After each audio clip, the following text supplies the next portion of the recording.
I want to tear this thing apart. Why won't this thing work? How could something that's just computer code online, how could that be broadly recognized as money and have value? What I found myself doing is sort of engaging in all these intellectual exercises, experimenting with it. I remember sending Bitcoin when it was worth basically nothing and just trying to experiment, like, why will this system break? And the real goal, Mark, was not to become a Bitcoin aficionado. It wasn't to be, a diehard Bitcoin cultist. The goal was to say, okay, well, this isn't going to work, but something somewhere down the line could work. But the problem, much to my surprise, that I realized is that, wait a second, this actually could work. As a base layer money system, there's a lot of kinks we need to get out. There's a lot of challenges that it needs to overcome. But my mind attacks something and tries to pick it apart until I can convince myself of the truth of it. When I did that with Bitcoin, my reaction was eventually like, I actually think this might work. This might get us to where we want to be as a better, superior base level money system. Hello, welcome to the Money Adjustment. I'm your host, Dr. Marc Kramer, DC. I am a chiropractor who loves investing and trading. Are you interested in what's moving markets and your money? Great. Me too. Let's get started.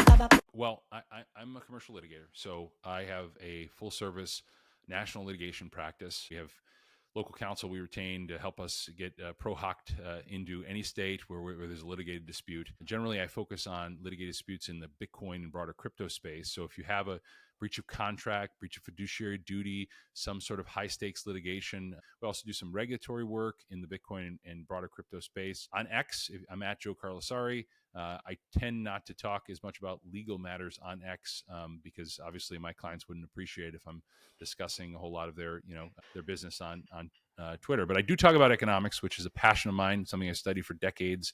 So if you want to LARP about macroeconomics, please feel free to reach out and have good conversation and good discourse. I do believe very fervently that Bitcoiners are amazing people. They're forward thinking, they're innovative, they're willing to cast away dogma, and they're really willing to challenge you. We say in the Bitcoin community, we have a saying, tick tock next block. The mathematical equation, the perfect math behind Bitcoin is that it's perfectly predictable. Right? If you look over any period of time, on average, 9 minutes and 48 seconds, whatever it is, there's a block created. Tick tock, next block. We know exactly how much Bitcoin will be created today. We know at what time approximately it will come. Everything about Bitcoin is perfect math. It's open source. Anybody can go and audit the code. Anybody can go and audit the blockchain. They can verify that everything that's in the perfect math is coming true. It has since its inception. It's been perfect. You can't say that about the dollar. Nobody has any idea what the supply of the dollar is going to be. Nobody knows what the Federal Reserve is going to do. No one knows what the Treasury is going to do. The volatile asset here is the dollar. I consider myself a student of Bitcoin, far from a master. I'm trying to figure out how does this work alongside a decaying, unstable fiat system. And people hear that and they say, well, it has to destroy it, has to, overtake it. That may be true, but you could have a 50-year or a century where they live alongside each other, coexisting. And what does that look like? What are the political implications of that? Where you have this, pure solid asset next to something that is sort of decaying and becoming increasingly volatile and erratic. This is a good transition for where I was actually going to start and go, is because it makes me think about my conversations that I have with Dark. Much like you, he's someone that speaks and really understands in depth what the potential is of the asset class. And I think that's why the conversations between the two of you are so interesting. And I think one of the things that you illustrated by what you just said is something that I've been playing in my head. I'm like, where do these guys actually disagree? When we run out of Bitcoin, when you can't actually find somebody to lend you Bitcoin, what happens to IBIT? What happens to the other ETFs? What happens to the COMEX, the futures? What happens to the perps on all of these exchanges? Coinbase, Binance, Bybit, Kraken, just go right down the road, right? There are derivatives trading everywhere. Deribit, which Coinbase just bought, gigantic options exchange. This is again, ginormous complex of derivative exposure to the underlying asset of Bitcoin. And at some point, Bitcoin will become hard to borrow. because just you can't continue to grow in an asset that's infinitely scarce. Those two things are antithetical to each other. So what I'm suggesting is we are running headlong into what will be the next big inverse Big Short. So, in preparation for this, I actually went through and watched some previous podcasts that you had done, and you actually have a nice body of work. There was many to choose from, so I thought that was really cool. And I've always been impressed with you on Spaces. When I've heard you talk, I was like, wow, this guy is just really articulate, and I feel like he makes his points very well. I could just really follow your train of thought. Thank you. I appreciate that. Yeah, for sure. And then when I was listening to the podcast, I was like, man, I'm a fan. I really am. I really am. I think one of the things that I appreciate about your approach to the whole Bitcoin space is that you really are open-minded to the vast majority of people that may or may not be interested in Bitcoin at this time. So it has less of an evangelical nature to it and more of a, let's just kind of think this through for yourself as an individual. If someone who cares about their money and growing wealth and preserving capital and all of that kind of good stuff, and let's just think that through. And I saw you last night on Gary's debate. Like I was just like his first one. And I was one of those guys in the chat. I was like, oh my God, this is fire. I was really loving it. So yeah, it was a lot of fun. I enjoyed that debate. So for your audience, we had like an hour-long debate with a few really smart folks about whether for newbies we should be talking about self-custody or for custodial solutions or ETFs and the messaging. Gary had assigned me, I didn't even actually get to pick. He assigned me the role of arguing why, it's okay, for the training wheels crowd when they're getting involved initially, that we shouldn't be so overemphasizing self-custody. We can work them to that role eventually, but at the outset, we want to get as many people on board and interested and into Bitcoin as possible. That should be the objective. And I happen to agree with it. Regardless of the fact he assigned me to make that argument, I happen to agree with it. I think that makes a lot of sense.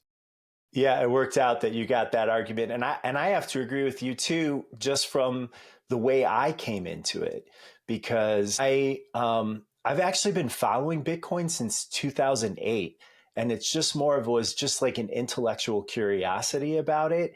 And I didn't really have any skin in the game until 2020. And then it was Mike Novogratz made his case on CNBC. And I was like, wait a minute, there's something really happening here. This isn't just something on the fringes that, like some kind of mania. Yeah. So in 2020, I took a position on Coinbase. And I was just like, throw a little bit of money at it and see what happens. And, in 2020, that was happened to go through the halving cycle. I think I watched some YouTube videos and started to educate myself and like try to started learning about the cycles.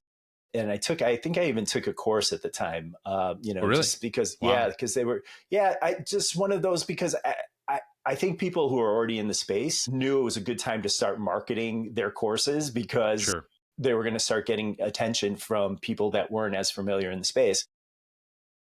Yeah, it's a bull market, and that's generally when you see a flurry of that type of stuff. But it's interesting because before you entered the space and before you started investing in Bitcoin, I would guess that you had heard a lot of the FUD that we always have to push back against, right? Like used for drug deals, used for illicit activity, no real economic value, that it's a Ponzi, all these things. But one of the things that I noticed when I was talking to newbies about Bitcoin, even back as early as 2017, is that they had these horror stories about, well, what if I get hacked? Or what if I lose my custody? What about that guy? I've heard so many newbies that have no Bitcoin talk about the guy who had a Bitcoin on a computer that ended up in a landfill. That story, for whatever that's reason. When you started saying it, that's what I was thinking. Yeah, a lot of people new to Bitcoin seem to attach to that story. So because of that, what they do, they anchor towards this thing. Well, oh, now I have to have this asset that is so difficult to deal with, and I could lose it, and it can get stolen, and it can get thrown out, and then I lose all my money. And people, I actually think that has deterred a lot of people. So the ETF has been great for those folks because they're like, listen, I don't need to manage my keys right now. I can have somebody else do it. I can still get exposure to Bitcoin. But fascinatingly enough, I know some folks that have bought the ETF, but now because of their ETF performance has done so well over the last year, they've actually transitioned to cold storage Bitcoin. So again, it's kind of get your feet in, get comfortable, understand it, study it, and then move on. Yeah, I love that you said that because that's actually where I'm at right now because I have Bitcoin. I keep it on multiple platforms because that's for me a way of diversifying it. When I say like I have some on Coinbase, I have some on Square, I have some on Venmo. It's like I just like have little pockets where I keep a little bit of Bitcoin, and then I trade around the derivatives um, as part of the bull market cycle. But the more I listen to the spaces and the more I hear you guys talk, and to your point, I'm like, I need to get some on cold storage. I really need to have the actual Bitcoin experience because thus Right. far I've been treating it like a lot of people do, like it's a technology play, it's a tech stock, it's some kind of, it's like another stock, but it's in technology or some version of that. Whereas the actual technology is still in its infant phases because when I start to appreciate what it's like to actually have a wallet. So there was a conversation yesterday where they were talking about cold storage, and a concern that I had was, man, the technology changes every few months. I don't want to buy a wallet and then I can't get access to my Bitcoin because the wallet doesn't function anymore. It's like an old, like I have an iPhone 2 or something, and now Exactly. I can't get my Bitcoin. And when I upgrade my iPhone, sometimes things happen and I get nervous because I'm like, oh, now I'm logged out and my authentication app isn't, working properly. Yeah. So I mean, yeah, that's a deterrent for a lot of people. I think they get nervous about it. But for me, what's fascinating is that I don't think people have thought out the progression something would need to take to become a global money. People analyze it all as the current status quo. They say, well, Bitcoin's not really used in medium of exchange purposes, not really used in everyday commerce. You don't buy a coffee with it. How many times have we heard that sort of FUD? But for me, like, think about it, Mark. Like, you need to go through a progression if you're going to have some sort of successor to the legacy system. You need to first get it in the hands of billions of people. You need to first get billions of people comfortable storing value in it. Then you need to get people finally at that point, you have to have a technology layer, technology stack that allows it to be used in everyday commerce. We have not even satisfied the first requirement, which is getting it in the hands of billions of people. If you can't get that store of value component up high enough, if you can't get it where everybody in the world is comfortable and actually prefers to hold Bitcoin, you're not going to get to the second layer of that progression. And the problem we have is a lot of TradFi and a lot of regular people, they only see it as the here and now. They say, well, because it's not used as a medium of exchange right now, that it can't ever succeed. And what you need to do if you're, a visionary, if you're trying to look to the future and trying to understand future trends, is you need to understand, well, that may be the case now, but down the line, if we get this into the hands of billions of people, why wouldn't they use it as a medium of exchange? Why would they continue to swap back and forth between dollars and other currencies and other fiat currencies? To me, it makes a lot of logical sense if you think of it that way. Think of it as a long 100-year progression of Bitcoin where we are at on the trend. And unfortunately, most people don't think that way. They think about the here and now or maybe the next few years, and that's it. yeah, I agree with that wholeheartedly, and that vision excites me. And I imagine you too. I listened to some of your prior podcasts and got a chance to hear a little bit about your story. And maybe, for my audience, you'd like to give your background, your introduction into Bitcoin. Yeah, absolutely. So, really, my Bitcoin journey started mostly in college, even before Bitcoin was created. When I was in college, I studied philosophy, political science, and economics. I became just really fascinated trying to understand markets. And the reason I became fascinated in understanding markets is it started with an interest in politics and political science, which at its core, I think politics and political science are sort of like surface level philosophy. And then when you dig deeper into philosophy, you try to understand, I think, how we are going to order our lives together, Aristotelian sort of mean work, golden mean that was always put out there. And you need to figure out, like, how do we order our society in a scarce environment with distribution of resources, distribution of talents, distribution of economies. And to me, like, that led me to economics. Like, I generally thought of philosophy as very esoteric. And then if you needed a pure application of how we should order our lives together, That's really economics. Economics, I think, in many ways, is the underpinning of the political conflicts we have. I think it's the underpinning of most political systems. You always have like a view towards economics, whether it's on the left, you have the command and control type, very authoritative state type ideas, or you have the more laissez-faire, free market, capitalist type ideas on the right. That tends to be the main divide. All of that is to say, when I was studying these disciplines, at the core of a lot of the conflict, you get into the discussions of money and what is money. And I've been studying money long before I was studying Bitcoin. And then Bitcoin comes along and purports to be new money, really, when I was in law school. And what I did is I looked at it and said, okay, I think I have a pretty good grasp on the economy. I think I have a pretty good grasp on monetary systems. I want to tear this thing apart. Why won't this thing work? Digital money that somebody invented out of nothing. I think that's the natural reaction people have. How could something that's just computer code online, how could that be broadly recognized as money and have value? And what I found myself doing is sort of engaging in all these intellectual exercises, experimenting with it. I remember sending Bitcoin when it was worth basically nothing and just trying to experiment, like, why will this system break? And the real goal, Mark, was not to become a Bitcoin aficionado. It wasn't to be, a diehard Bitcoin cultist. The goal was to say, okay, well, this isn't going to work, but something somewhere down the line could work. And that fascinated me, right? I was trying to figure out what could work in this dynamic. But the problem, much to my surprise, that I realized is that, wait a second, this actually could work. As a base layer money system, there's a lot of kinks we need to get out. There's a lot of challenges that it needs to overcome. But my mind attacks something and tries to pick it apart until I can convince myself of the truth of it. When I did that with Bitcoin, my reaction was eventually like, I actually think this might work. This might get us to where we want to be as a better, superior base level money system, which made me really, quite honestly, fall in love with the asset, become really interested in constantly studying. And I still am surprised and study Bitcoin all the time. I consider myself a student of Bitcoin, far from a master. I'm trying to figure out, how does this work alongside a decaying, unstable fiat system? And people hear that and they say, well, it has to destroy it, has to, overtake it. That may be true, but you could have a 50-year or a century where they live alongside each other, coexisting. And what does that look like? What are the political implications of that? Where you have this, pure, solid asset next to something that is sort of decaying and becoming increasingly volatile and erratic. I love that.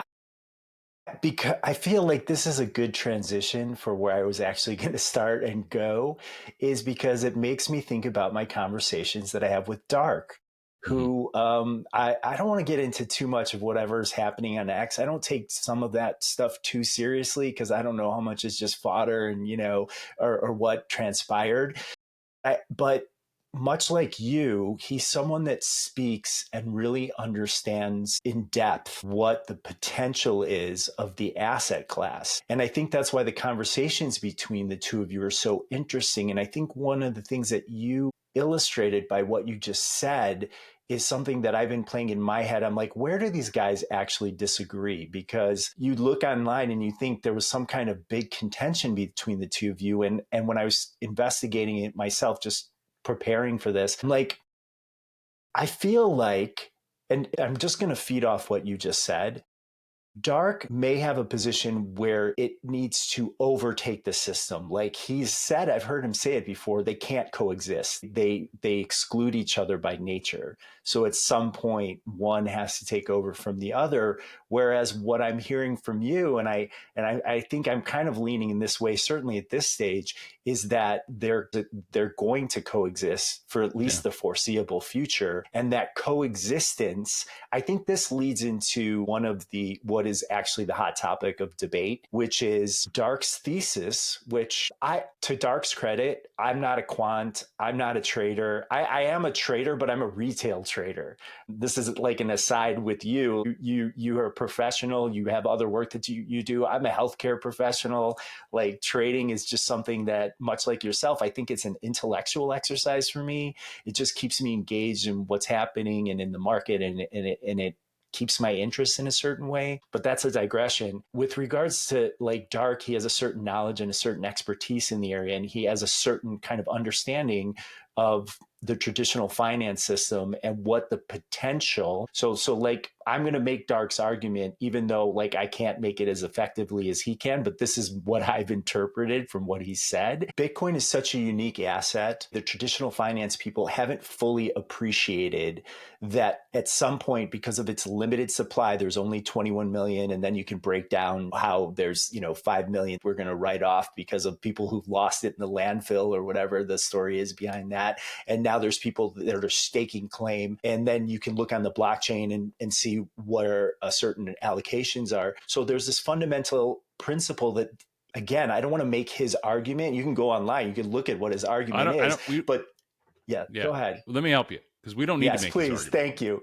Let's start at the base layer for people. Okay. And I like to, I'm a trial lawyer, right? So I have to make it simple enough. I have to make it clean enough so that, a person with a 9th grade education can understand it. And one of the things you'll run into, Mark, on Wall Street is that they're profoundly good at making very simple things seem very complicated. Right. They purposely use opaque language to try to confuse it. Derivatives, perps, swaps, futures. At their core, all of these things, they're contracts. Right. That's all they are. They're agreements. Right. Like if you enter into a OTC, over-the-counter agreement, okay, you agree to do this, or you agree to do that, or they agree to be exposed to this. You're placing bets. You're going into the casino and you're placing bets. Some people win in casinos, some people don't.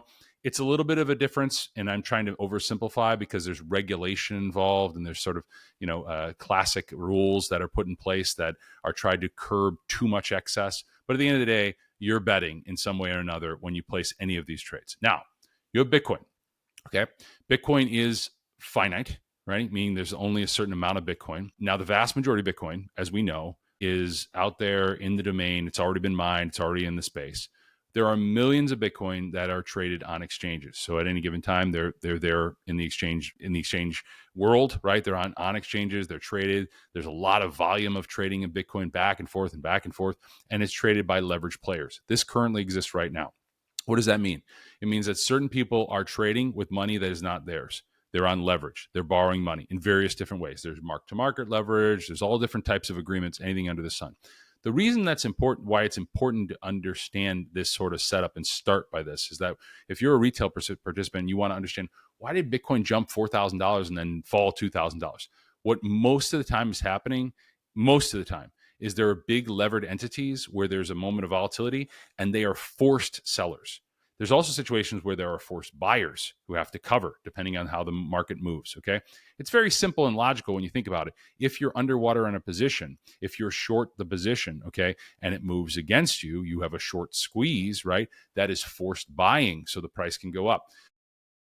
The reason that matters is because on all of the major regulated markets, on all of the known markets, which is really tiny. I mean, we're talking, less than 50 billion. And I think I saw some back and forth with you and Dark about this, where he acknowledged it's nothing. It's like 50 billion. Okay, whoop-de-doo. That's really nothing. Those positions, when you're moving offside, they are forced to buy, which will cause those short squeezes. It will cause the price to rip up. Okay, but what you tend to see happening in most short squeezes is that after the price moves up, those people that were short, they are in fact going to close those positions. Someone taps them on the shoulder at a regulated desk. They say, your risk is offsides, or maybe it's the clearinghouse or the exchange or any entity that is giving them that extra money. They say, you need to close this position now. We're not going to take a hit on this anymore. You're already underwater. You need to post collateral. That's like in The Big Short, where, Michael Burry is just sitting there frustrated and upset because the position's moving against where he thinks it's going to go. If you don't post the collateral, you lose. We're not going to lose. That's your bet that you've taken. That's the known market. It's a very tiny market. Now, what Dark has said and others have said, and I don't want to just attribute it to him, they said, well, there's this hidden short out there. There's this opaque over-the-counter derivatives market that we don't really know about. We don't really understand. It's out there. That's true, right? The problem is with the argument is that what he's basically saying is that there's no hard evidence of this. We don't know it's there. I just think it's there because of other assets on Wall Street. Now, I can tell you, while that's possible, what you're basically telling people is that, there may be a boogeyman under your bed. We haven't really looked. We can't really look, but just trust us. There's a boogeyman under there. To me, that's a little bit implausible. I like to look at hard evidence, and there's no hard evidence. And I think even he has conceded on many occasions that there is no hard evidence for this. So it's just, in my world, that's what we call speculation. It's an assumption. There's no real record of that, and I would ask why you're having all these in a market where, there's still, futures markets, there's CME markets where, they showed sort of a lack of interest in many respects for some of these hedging products. Now, can we have over-the-counter derivatives predominate down the line at some place? It's possible, right? But there will be clear indications, and the main indication will be that Bitcoin's size and scope gets massively bigger, okay? Significantly bigger than the couple $1 trillion market cap it has now, which is nothing in the global scheme of things. That's the entire Bitcoin market cap. In the global financial system, it's relatively an ant. There are individual tech stocks that are bigger. Okay. So to me, to make some argument that this will cause systemic collapse, I think that carries a lot of water if Bitcoin's a $20 trillion market cap or maybe a $50 trillion market cap, something massive. But these comparisons that people have with the 2008 financial crisis, you're talking about a marketplace of all mortgage-backed securities that was rotten and toxic, causing systemic risk to major global financial systems.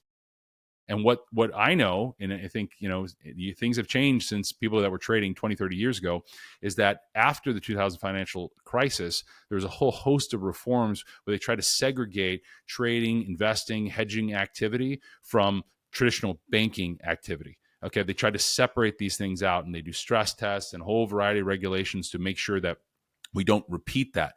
Now, can it happen? Sure. But should we scare people into think that there's this hidden short out there of 300 billion or 500 billion in the Bitcoin marketplace without any evidence? To me, that doesn't seem like a strong argument. And then the one final thing I want to emphasize, in a short squeeze, okay, people look at it from the people that are exposed.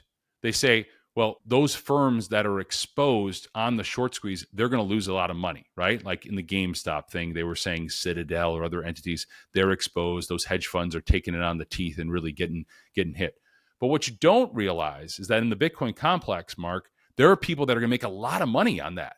On the other side of the trade, there are funds, there are firms, there are Wall Street analysts that are going to make another ton of money on the position that's long, okay? In a marketplace, you have to balance out. For every long, there's a short, right? So somebody out there, if they're on the right side of the trade, they're going to be wildly profitable if Bitcoin rips up to $500,000. Somebody's going to take it on the teeth.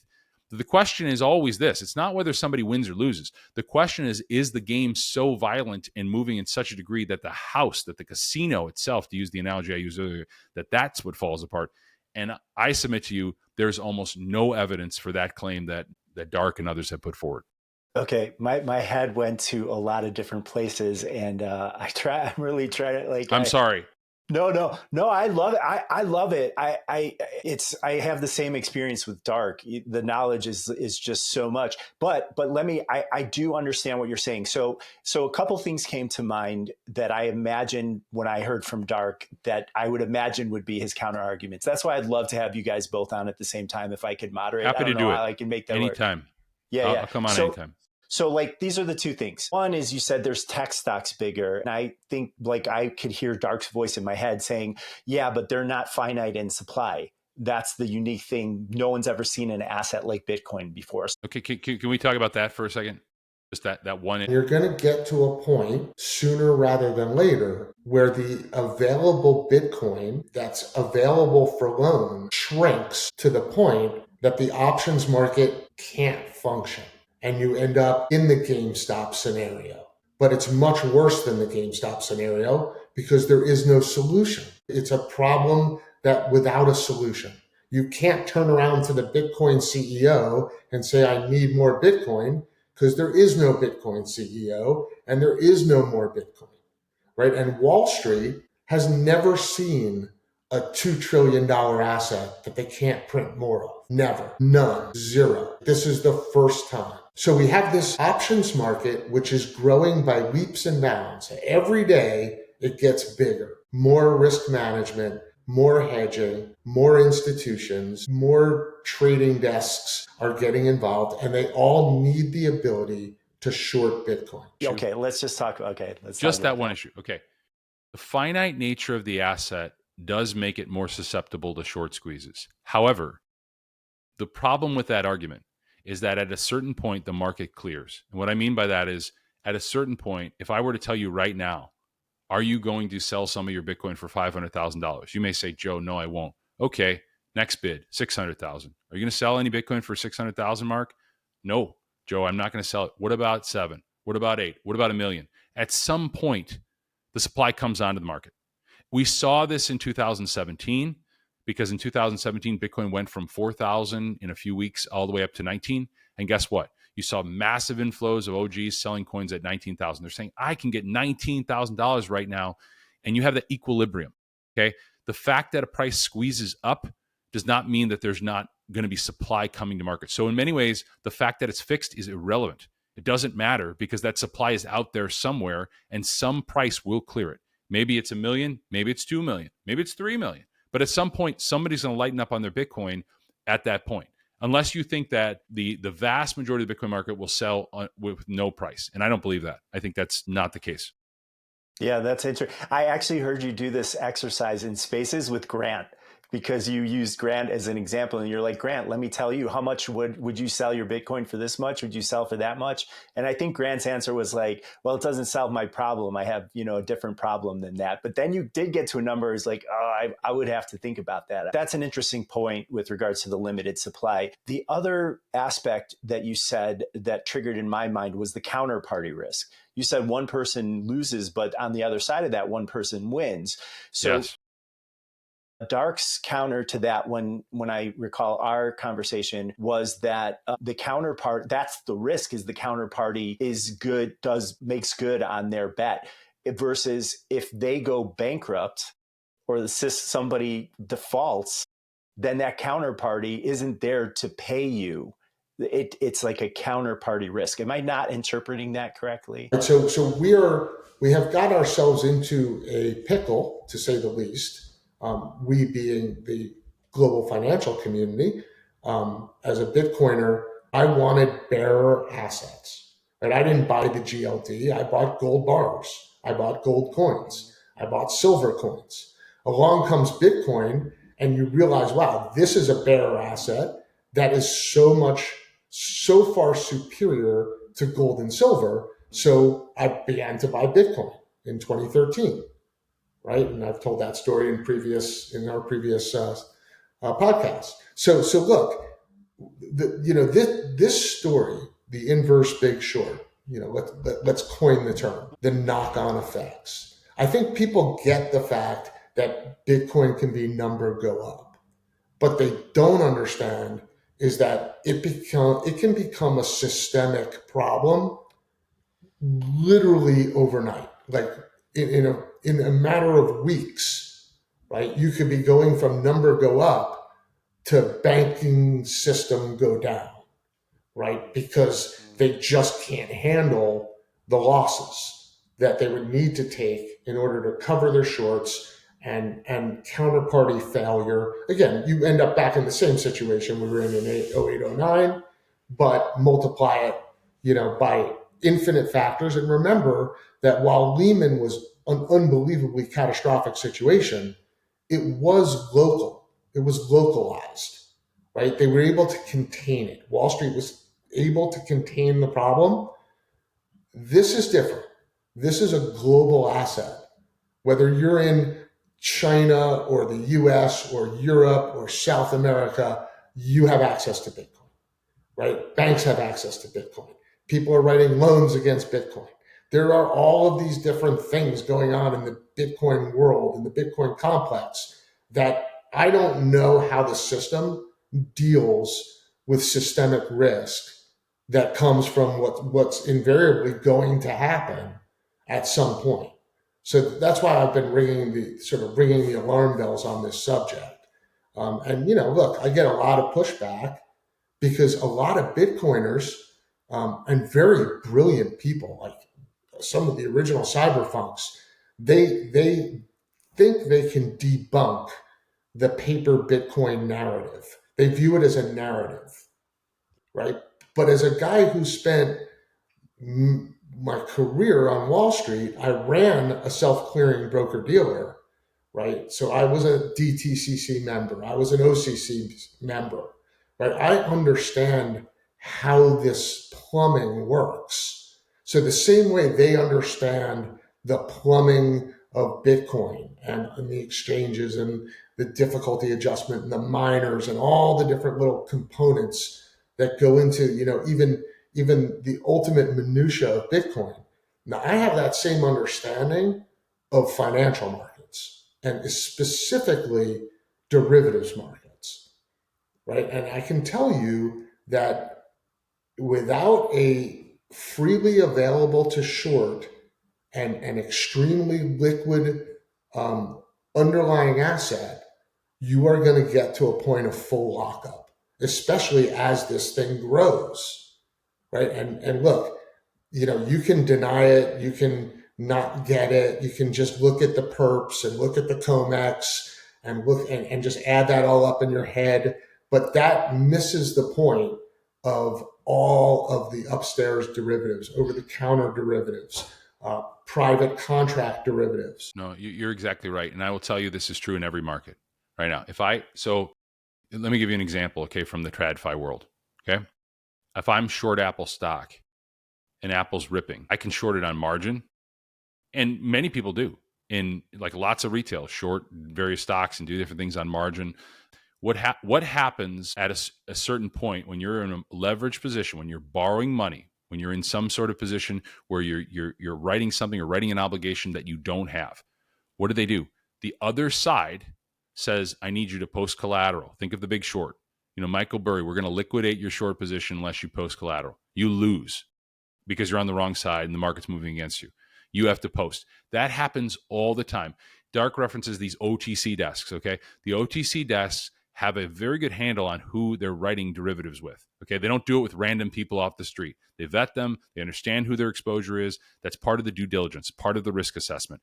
Are there occasionally times, Mark, where you miscalculate, where you get into a contract with an entity that's insolvent? Yeah, that happens, right? Guess what? We've built that into the model. We've tried to figure out what is the exposure there.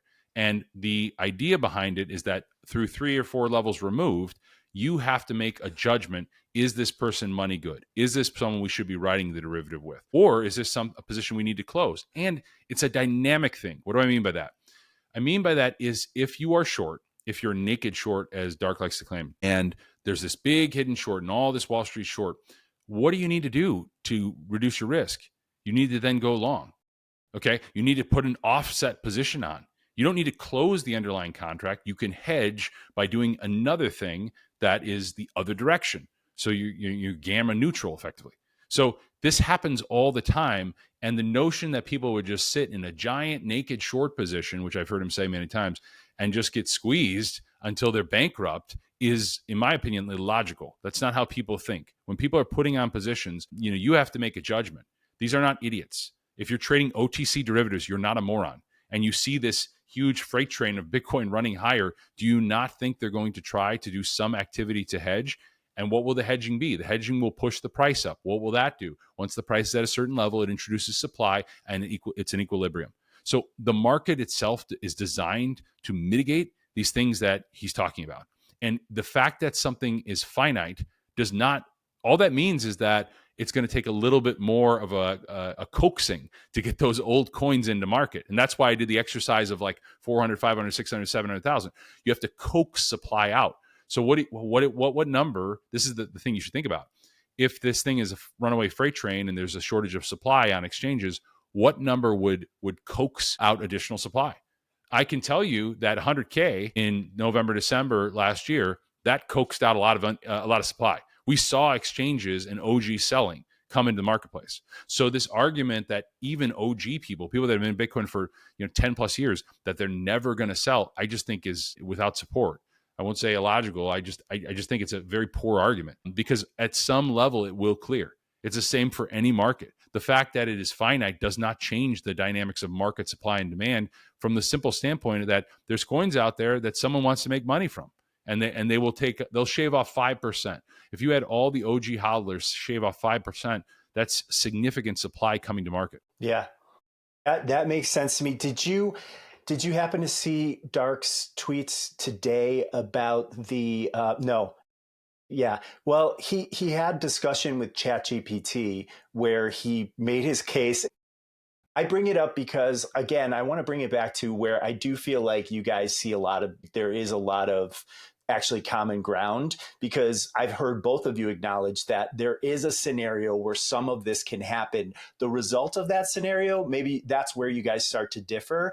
Can I pull it up for you a minute and just Sure. read the part that I think Go is for it. interesting? All right. I don't want to take up your time with me trying to find this. So the gist of the argument was it had something to do with clearance. There would be something in the clearance at the end when I don't know if it would be in the futures or this is where the language is beyond my pay grade. There would be something they could do with like the paper side of it, the futures, that they could settle it out through the futures and the perps. That's why I wish you actually saw the tweet and I could let's pull just it up. talk about that for a second. Okay, sure. The CME futures, there's this argument out there that, well, if the price starts to rip, there's not enough people, Bitcoin out there to buy for people to cover. The problem with that is that the CME futures are cash settled.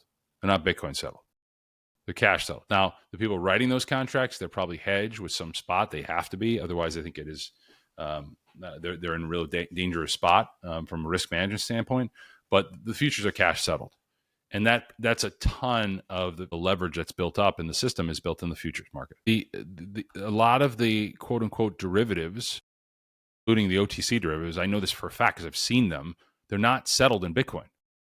They're paper bets, synthetic bets on top of Bitcoin. That if the Bitcoin price does this, you wire this cash. That's not limited to just CME futures, as you know, the major U.S. regulated futures market for Bitcoin. The CME futures are cash settled, meaning that you can close positions with cash, not Bitcoin. Right. And the argument that he's made many times is, well, wait till all these people decide to take physical delivery of their Bitcoin. Well, they can't. They can't take physical delivery. It's cash settled. And the OTC trades are similarly, I won't say all of them because we don't really know, but we know that at least a significant portion of them, because I've seen the contracts, they state cash settled. So how are you going to get into this situation where people are demanding cold storage Bitcoin when they're not contractually permitted to make such a demand? And by the way, if you are out there writing OTC trades, if you are a desk and you're not a moron, right? I know you know that there's a lot of smart people, quants that are in markets, people that know the Bitcoin market, people that assess the risk. What do you think they're writing into those agreements? What do you think they're writing into those OTC trades? They're accounting for, with whatever the cost to hold those positions is, they're accounting for the situation he is talking about. They're making that determination. They're not morons, okay? Right. And we shouldn't assume people that are sophisticated in these markets that they're just, completely oblivious to this fact. It's not just, you've got people that have traded derivatives for decades that are behind these desks. So I just, a lot of people go back to when Genius failed, and they go back to these examples where people get it wrong. In those situations, most of the time, what happens is a single firm or an entity or an individual loses a lot of money. They lose a lot of money. It becomes systemic when you generally have everyone on the wrong side of the trade. Everybody, okay? Now, why is that different from now?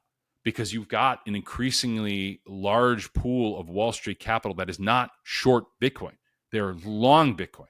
So what does that mean? In the survival of the fittest, you have a group that is very bullish, very bearish. The bearish folks, the shorting folks, they could take it on the teeth. You have another group of people, by the way, Mark, they're agnostic. You see this with MicroStrategy. They don't care if the price goes up or down. They're neutral. They're in a neutral position where they're going to make money on the spread.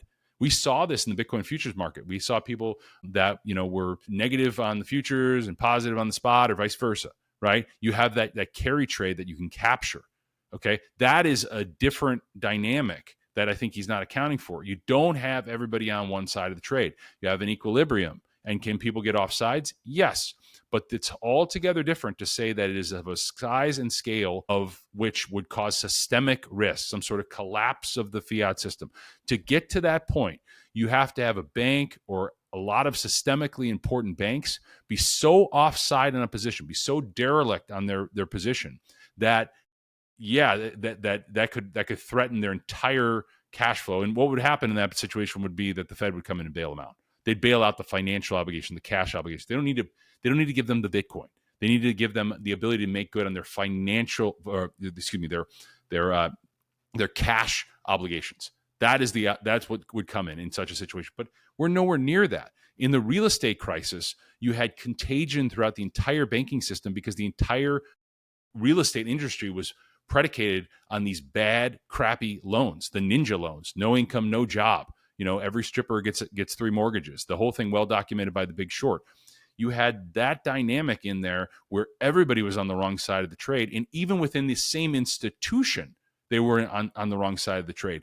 You remember there's a famous scene in that movie where they talk about how within Morgan Stanley, there were people that were betting against each other. So, in terms of collecting on your short or making good on your position, you're going to have to be able to acquire the protection from yourself, which is never going to work, right? That's not going to net out. But my point is that we don't have anything like that in the Bitcoin market. There's no basis for this daydream, I would call it, about all this hidden leverage, hundreds of billions of dollars of naked short. I mean, if you want to fantasize about things, I could think of far more realistic things that could send Bitcoin skyrocketing higher than the big short, or whatever he's calling it. Big long, excuse me. Oh man, I kind of want to go with you down that road. Can I give you my layperson, just as simple terms, and then you can dig into it? Please do.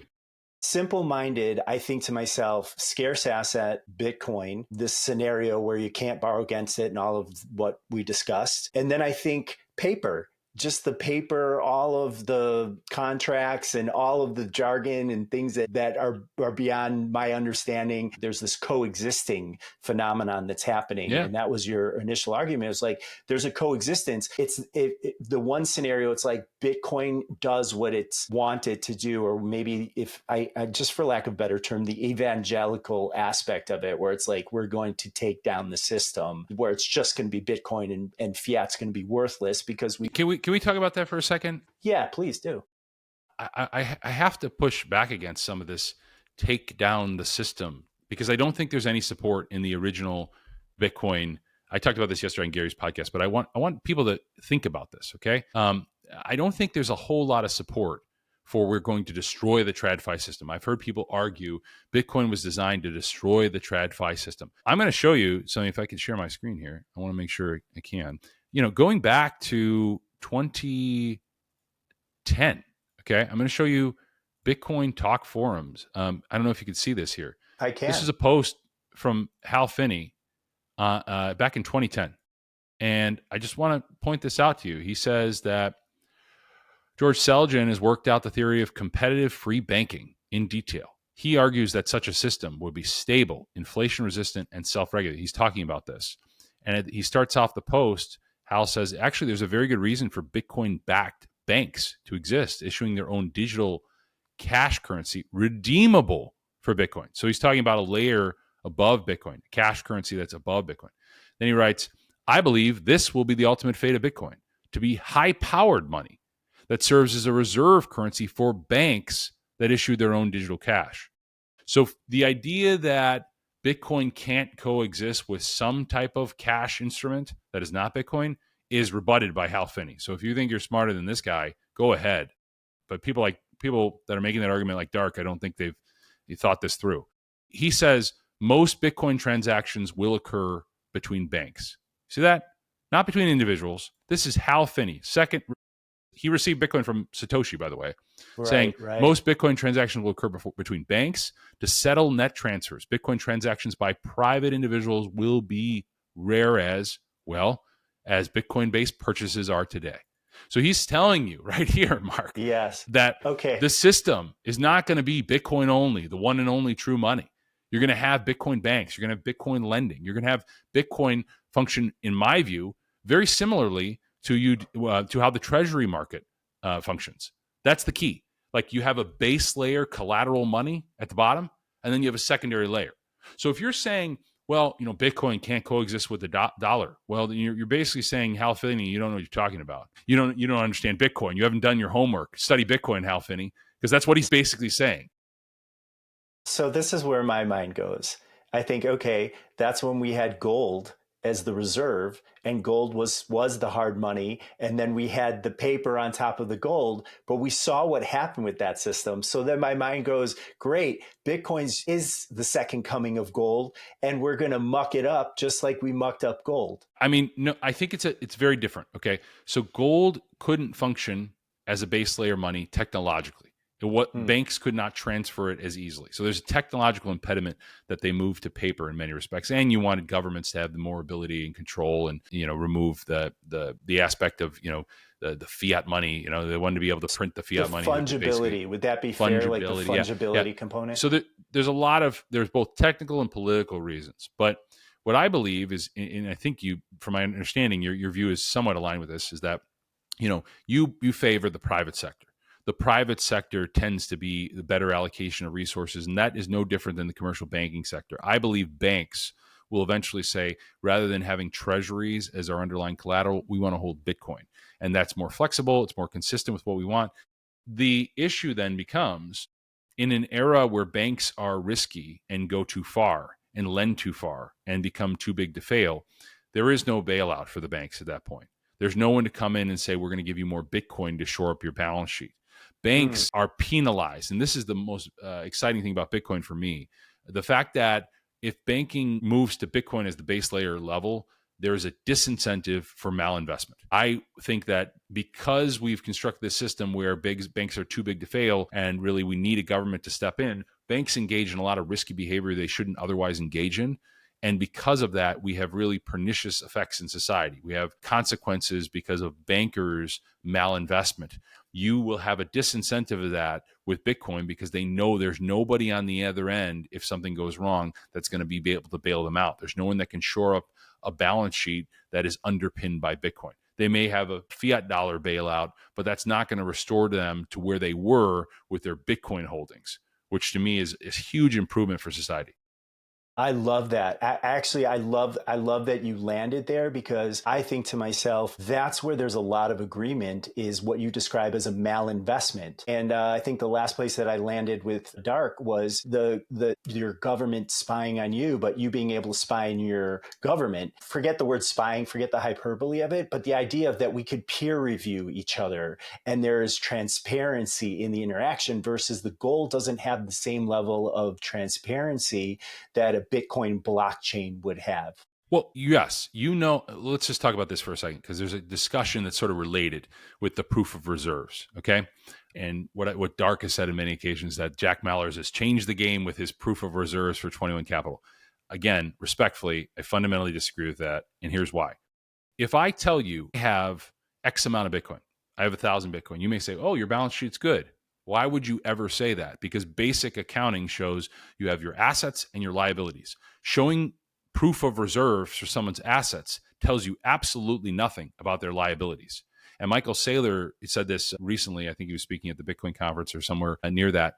He made the comment like, look, just knowing what somebody has in terms of Bitcoin, it doesn't tell you that Bitcoin's not levered 1,000 to 1, and I haven't, borrowed money all over town and I owe all this money to everybody else. I mean, look at FTX. Look at all these entities. Like, they can have some assets on their books. They could have some, shares or some Bitcoin. Showing you what they have doesn't tell you what they owe. And to really get an accurate portrait of something is you have to know both sides of the equation. You have to know what basically their Bitcoin to liability ratio is. That's why it's always a ratio. Just like GDP. I can't stand the people that just show the debt chart that goes up and to the right.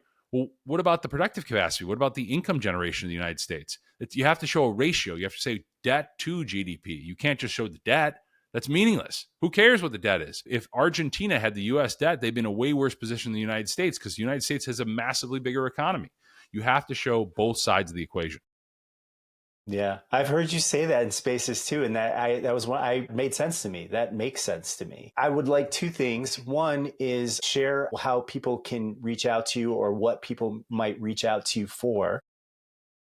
Well, I'm a commercial litigator, so I have a full service national litigation practice. We have local counsel we retain to help us get pro-hocked into any state where there's a litigated dispute. Generally, I focus on litigated disputes in the Bitcoin and broader crypto space. So if you have a breach of contract, breach of fiduciary duty, some sort of high stakes litigation, and you want very strong, competent representation, me and my firm, I think if we can't help you, I definitely know many people in the space that I can refer you to and assist you. We also do some regulatory work in the Bitcoin and broader crypto space. So I'm happy to talk to you about those issues again.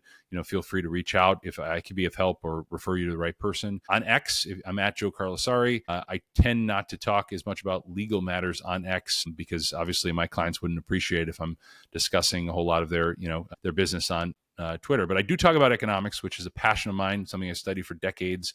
So if you want to LARP about macroeconomics, please feel free to reach out and have good conversation and good discourse. And if I can be of help to you, always, reach out. I do believe very fervently that Bitcoiners are amazing people. They're forward thinking, they're innovative, they're willing to cast away dogma, and they're really willing to challenge you. And I'll just say as a conclusion, I never really take issue with someone saying I disagree with your argument. What I take issue with is when people don't explain why. When people just say, "Okay, you're wrong. You're a fiat cuck." Okay, great. That's not really helpful. It doesn't further the argument. So feel free if you tell me any aspect of what I'm saying is wrong or incorrect or not factual. I welcome it. One of the things we're really blessed on, Mark, is we have this awesome forum where we can chat in real time about a very complex, quick changing world. And we shouldn't take that for granted. We should really feel blessed that we can do that because there were people that existed in human history where they didn't talk to anybody outside their town. Like they didn't get news outside their town. That was their whole life. Now we can hear about what's going on in Iran and in Israel, thousands of miles away. I'm just thinking about how you and I have even connected, how fortunate we are with the technology the way it is, because I didn't even know how much I was interested in this stuff till I landed in a spaces and heard people discussing. And I was like, oh my gosh, where has this conversation been? I really love these conversations. And it is such a fantastic community. There's so many different people involved in the Bitcoin community, and everybody brings like a unique perspective. You have the legal aspect, Dark is a quant, Gary's entrepreneurial. Like we have so many different people contributing to the space. And we're going to get more, right? We know that we're going to onboard millions of additional people. They're going to come from all stripes of life. They're not going to all be the same sort of. I feel like in the early days of Bitcoin, there was this tight knit, like libertarian mindset and philosophy. And what we're seeing is more people come in and, there's, progressive Bitcoiners, all these different groups out there that have a different view. And we need to figure out how, we all coalesce around what we agree on, which is that Bitcoin's a better base layer money and technology. That is an unexpected consequence of this asset class that I think is underappreciated, is how communal and friendly it really is. It is the idea, the concept of even a peer-to-peer and transparency. There's like a warmth and a welcoming to that. And beyond I hear it and it just sounds so funny. Number go up. It's like caveman, number go up. So no, it makes you think about what is the proper system of a monetary system, fiscal system, government system, all these things. It challenges all of it, right? Because it has the money is so fundamental to what we do and what our pursuits are and everything. And I'm not saying life's only about money. I definitely think that things are more important than money always, but it is integral to our society. I don't think we would have as functioning of a society without a money system that was strong, a credit system that was strong, these things that, guide so much of our decision making.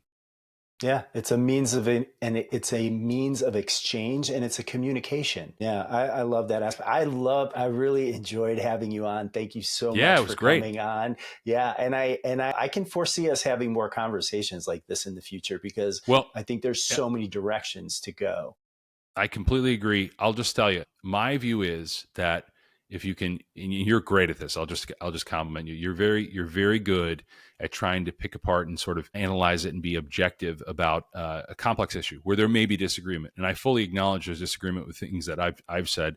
What I think we should try to do is try to figure out, rather than avoiding that disagreement, avoiding that discussion, figure out a way, and I'm not always perfect either, of having a civil one. and perhaps someone like you is a great voice to sort of moderate some of these discussions and, try to make people stay in line and not go too far outside the box or call balls and strikes pretty fairly. I think that would be great. And I would welcome that on any subject, not even ones that I'm not involved with.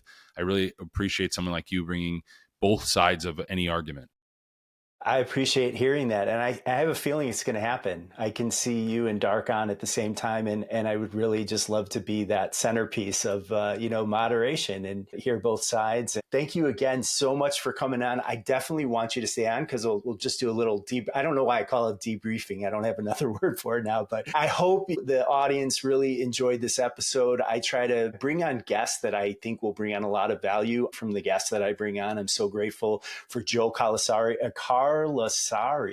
Did I say your name correctly? You got Joe it. Carlasare. I was actually practicing it a little bit because I was like, Joe Carlasare. It was great. And Joe, I recognize I'm going to have to do this for myself. You use my name a lot. I was like, wow, he just keeps throwing my name in there. He's just making me feel so good. I got to say Joe more. I got to throw Joe out there a little bit more. So thank you so much for coming on. I hope the audience had a good experience. I hope we do more of these. The more you comment, the more you like, the more you engage. Definitely check out Spaces. I've actually seen you I've been listening to you in the other spaces too, the financial ones. So outside of just the Bitcoin community to get that broader perspective. And we're dynamic, we're beings. We got a lot of things going on. So Joe, thank you so much. Audience, thank you for listening. I hope you enjoyed this, and we'll see you on the next one. Thank you for watching this episode of The Money Adjustment. If you want more, like, comment, and subscribe. You can follow me on X at Marc Kramer. Until the next episode, stay healthy and wealthy. I'll let it run for a little bit just in case there's anything, but it's 2:45. So we went the full hour, and I'm glad you were 1:45 to 2:15, I think. And I'm like, there's no way I'm going to be able to do Joe in 30 minutes. So I rescheduled somebody so that we could get the full hour. And I'm glad I did because it was great. I can't wait to see the nuggets. Yeah. I think you asked a ton of awesome questions, and I hope I wasn't too long-winded. I think it was great. I really do mean it. Like I love, and I'm not perfect at it, to be clear, but I do love when we have real discussion. Like Gary and I was chatting yesterday, and one of the things I was regretting about that podcast we did yesterday with Gary is that I think we agreed on like 80% of it, like with the other guys. There wasn't like a real heated discussion with Simon and Dustin. Like it was mostly agreement. And, that's not as interesting for people. I think if there's more of a... I hear you in spaces all the time saying like, come on, guys, let's spice it up. Like we've talked, what's the Bitcoin price going to be? How much do you think it's going to be? So boring. 125. Do you think? I'm like, that is the least. I was like, I'm with you. It's like the least interesting aspect of it is just to talk about the price, but it gets people worked up and it gets people commenting, and they're in there and they're like, oh yeah, 200 million by the end of the year. Yeah. No. And especially it's kind of sad because there's so much more to talk about. Like there's a ton of stuff to talk about. I love what you said about it being an education. Like I said, I've been following it since 2008. I mean, talk about slow learner. I'm just watching it. And I have all these horror stories, and I still do. Like, I need to get on cold storage. I talked to Dark about this. I'm like, Dark, we got to do an episode where you just get me on cold storage because I don't want to do it. I don't trust it still, even after all of this. But talking to you guys, I feel a lot more confident. And I was like, I need to get a wallet, and I need to just start throwing some money in there. Yeah. You know what you can do though, is that again, like I don't know why people don't do this, quite frankly, but like you can send like $50 worth of Bitcoin cold storage just to experiment with it. It doesn't need to be like your entire amount of Bitcoin. I mean, the first Bitcoin I sent to cold storage, it was like, I think it was a quarter of a Bitcoin or something at the time. It was like $50 worth. It was nothing. Like now it's like, $25,000, but right. The $10,000 pizza. I'm just saying, like, you can easily send a small amount that, like, if I lose it, I lose it. It's $50. I could lose that. I think that scares people too, is that they have the pizza in their mind. They're like, I don't want to spend any of it because this thing is worth a lot. That's like, it's kind of a dual. You're like telling people to spend it and hodl it. spend it, but Right. hodl it. So it kind of creates a little bit of a mixed message. But Yep. yeah, Absolutely. do you have a recommendation before you go for the wallet? Yes, I'm a Okay. huge fan of the Trezor for beginners. Okay. So Trezor, buy it directly from their website. Don't buy it anywhere else. It's Trezor, TREZOR.io. I'm going to do it, man. I'm going to get a Trezor, and then I'm going to put some money in it, and then I'm going to send you some money. No. I'll send somebody. I played around with it through Coinbase. I did it, but it's not the same thing because all of that stuff, not having the keys, none of that, it's not the same thing. And I'm working past some issues. Like I said, I'll have to do a whole episode. Buy it right on away because it can take like a week or two to get it out sometimes. All right, the cool. hardware wallet. Buy it right away. I'm going to do it for sure. Thanks again, I'm man. jump, Thank Mark. you so much for your time. Appreciate it. Take care. Bye. Bye.